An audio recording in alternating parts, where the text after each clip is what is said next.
Hello दोस्तों, good morning. आप कैसे हो? उम्मीद करता हूँ आप सब मस्त और स्वस्थ होंगे। मैं यूनसिल पड़ियार SP ऑटोमोबाइल सर। आज का टेम्परेचर बहुत ज़्यादा है और जिसकी वजह से क्या पसीना बहुत आ रहा है और पसीने में भी काम तो काम है, काम करना पड़ेगा और काम करते भी और करना भी पड़ेगा।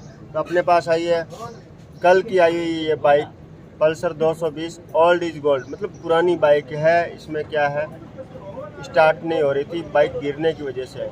इसका कोई कार्बेटर में दिक्कत आ गई थी, तो अब इसका हम कार्बेटर करने वाले हैं। और जो पल्सर 220 सीसी का कार्बेटर कैसे कैसे करते हैं और क्या उनकी कंडीशन होती है और उसको कैसे रिपेयर करते हैं, अब इसको करेंगे तैयार, साफ़ सुथरा नीट एंड क्लीन करेंगे। तो इस वीडियो को देखने से पहले मेरे इस चैनल को सब्सक्राइब करें, वीडियो को लाइक करें और कमेंट करें, साथ साथ शेयर का बटन जरूर दबाएं और बेल आइकन प्रेस जरूर करें ताकि मेरे कोई भी वीडियोज़ आप भाइयों तक पहुँचे, आपके पास नोटिफिकेशन मिल जाए। तो मैंने कल या परसों जो ट्रैक्टर्स के मेरे जो वीडियोज़ थे वो मैंने शेयर किए थे, उनमें आप भाइयों का प्यार बहुत अच्छा मिला और ऐसे ही प्यार देते रहें और आप भाइयों तक इन्फॉर्मेशन पहुंचती रहेगी। जो भी काम है मेरा वो प्रॉपर तरीके से आपको बताता रहूँगा और आपको भी नॉलेज होता रहेगा। तो लेट्स गो, करते हैं कार्बेटर साफ।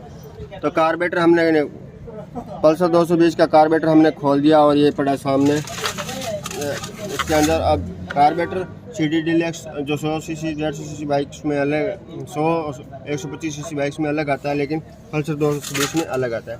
तो ये स्प्रिंग यहाँ लगी होती है, बहुत बड़ी सी स्प्रिंग, जो 4 नटों पे ये ऊपर का ढक्कन यहाँ लगा होता है। अब ये मैंने निकाल दिया। अब इसके अंदर जो ये पिस्टन है, इस पिस्टन को निकालूंगा। तो पिस्टन को ध्यान से निकालना पड़ेगा, ये यहाँ की सील है, तो इस सील को ध्यान से निकालिए, कहीं ये फट ना जाए। अगर ये फट जाता है तो इसमें काफ़ी नुकसान होता है। तो ये पिस्टन पूरा निकल गया और काफ़ी इसमें जो देख रहे हैं आप कितना कचरा भर रखा है। इस भाई ने कभी शायद, मेरे को नहीं लगता है, सर्विस करवाई हो या कार्बेटर साफ करवाया हो। हाँ, सर्विस कर देते हैं, लेकिन ज़्यादातर मैकेनिक भाई इस कार्बेटर को हाथ नहीं डालते, सीधे ही जो फिल्टर कर दिया और ऑयल चेंज कर दिया, चक्का ग्रीस कर दिया और एकदम ओके रिपोर्ट करके दे देते हैं, लेकिन कार्बेटर को कभी छेड़खानी नहीं करते। तो इसको भी करना चाहिए। इसे हम थ्रोटल बॉडी कहते हैं। तो इस थ्रोटल बॉडी को साफ करना बहुत ज़रूरी होता है। इसमें जो ये डस्ट होती है, ये टोटल इसके अंदर जम जाती है। तो अभी नीचे का कप खोलेंगे। खोलने में थोड़ा ध्यान रखना पड़ता है, अगर ये स्लिप हो जाते हैं तो ज़्यादातर नट फ्री हो जाते हैं। तो एक बार दबाव के साथ पूरा खोल देना चाहिए ताकि नट की चूड़ियाँ ख़राब ना हो और ऊपर से भी ख़राब ना हो।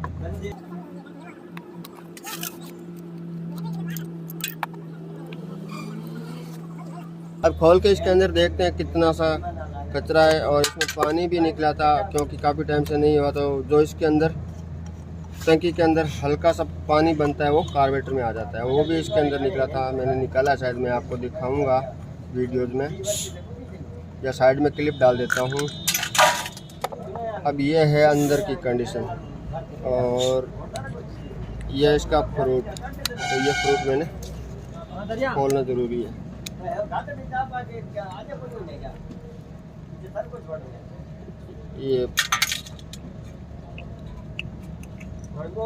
ये फ्रूट खोल दिया। अब गौर करिएगा, अब देखो कितना कचरा पड़ा है कार्बेटर के अंदर।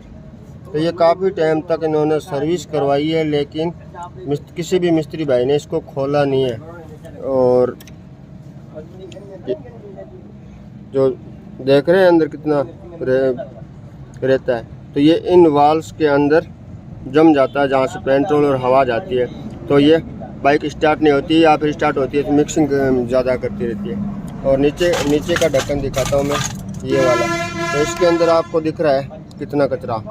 तो अच्छा मानता हूँ इस बाइक को, जो आज तक रनिंग थी और अच्छी कंडीशन चली थी। ये कल ही जवाब दिया इस बाइक ने। तो अभी इसको करते हैं ओके। तो ये पित्तल की नीडल्स है, मैंने इसको खोल दिया। अब इसके अंदर छोटी नीडल है, उसको खोलना है। उसके बाद करना है साफ पेट्रोल से। एक ये और खोल दिया। तो अभी इसी के अंदर काफ़ी कचरा जम रखा है, जिसकी वजह से बाइक स्टार्ट नहीं हो रही, क्योंकि ये जो कण है, कण इस पर बारीक बारीक होल है, इसके अंदर जम जाते हैं, जिससे क्या पेट्रोल की आगे निकासी नहीं होती, कार्बोरेटर से आगे वाल की तरफ पेट्रोल नहीं जा पाता, जिससे क्या बाइक स्टार्ट नहीं होगी। तो अब इसको करते हैं साफ।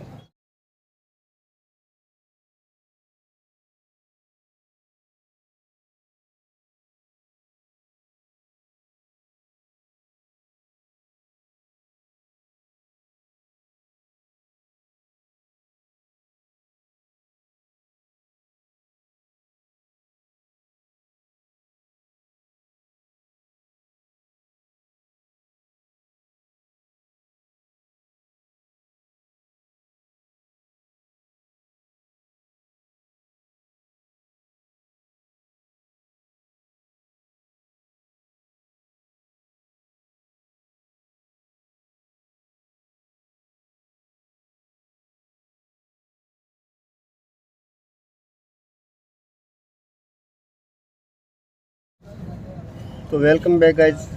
अब ये कंडीशन, पहले की कंडीशन देखो कितने गंदा हो रखा था, मैंने इसको पूरा साफ़ कर दिया। अभी ये एकदम न्यू जैसा हो गया। इसमें टोटल जो डस्ट थी एकदम साफ़ हो गई पेट्रोल से। और अब ये जो पिस्टन है, इस पिस्टन को करेंगे इंस्टॉल।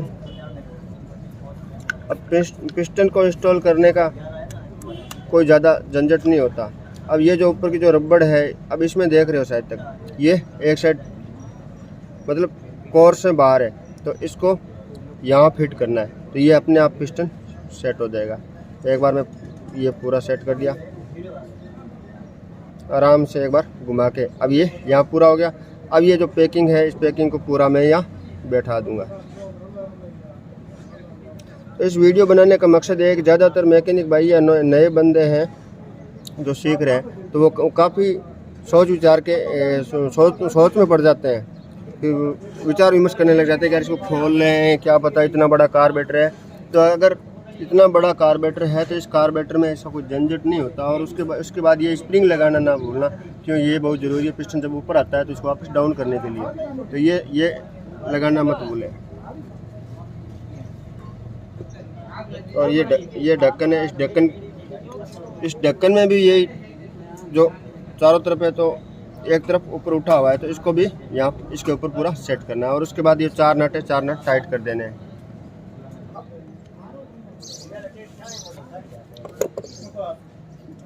तो ये ऊपर का काम मैंने पूरा ओके रिपोर्ट कर दिया। और ये है इसका रेस एक्सीलेटर देने वाला, तो ये एक्सीलेटर है जो ये देखो एक्सीलेटर।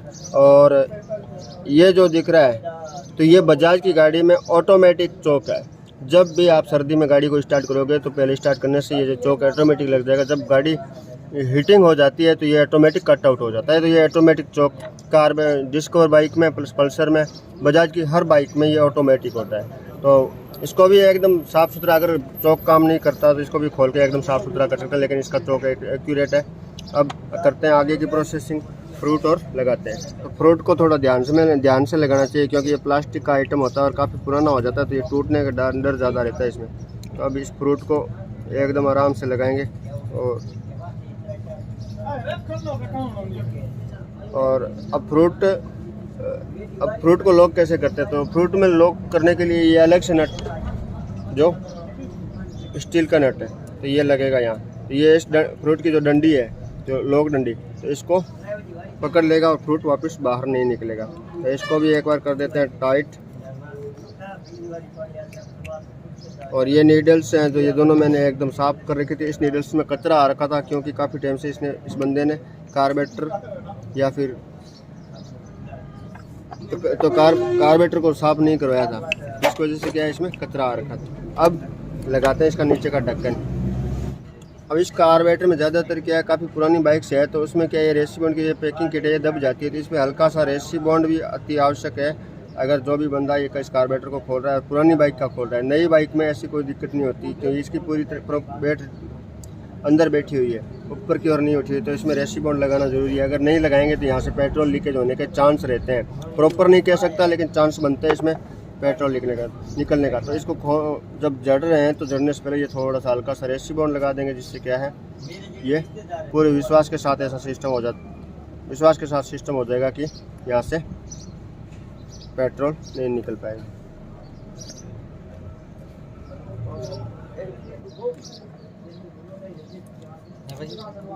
नहीं नहीं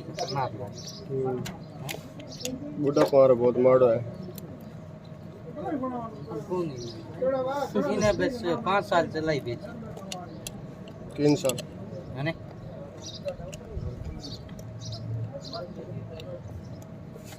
कौन सा कितना शीशिया 220। 220।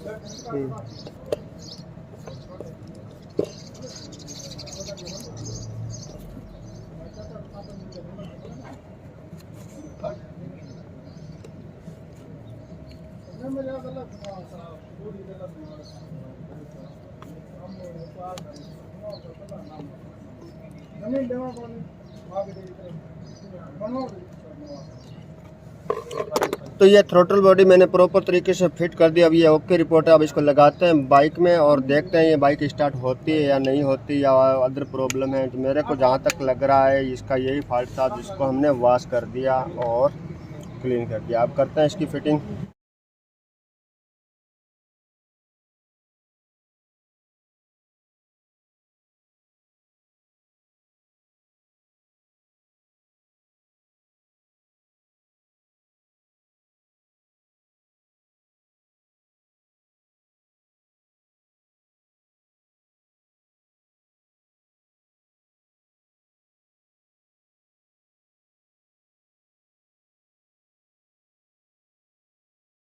का कर दिया कार्बेटर ओके रिपोर्ट। और इसी के साथ करते हैं आज की वीडियो की द एंड। और बने रहे मेरे इस यूट्यूब चैनल पे और मज़े लेते रहे। इसी के साथ बाय, खुदा हाफिज़। मिलेंगे फिर नए व्लॉग के साथ।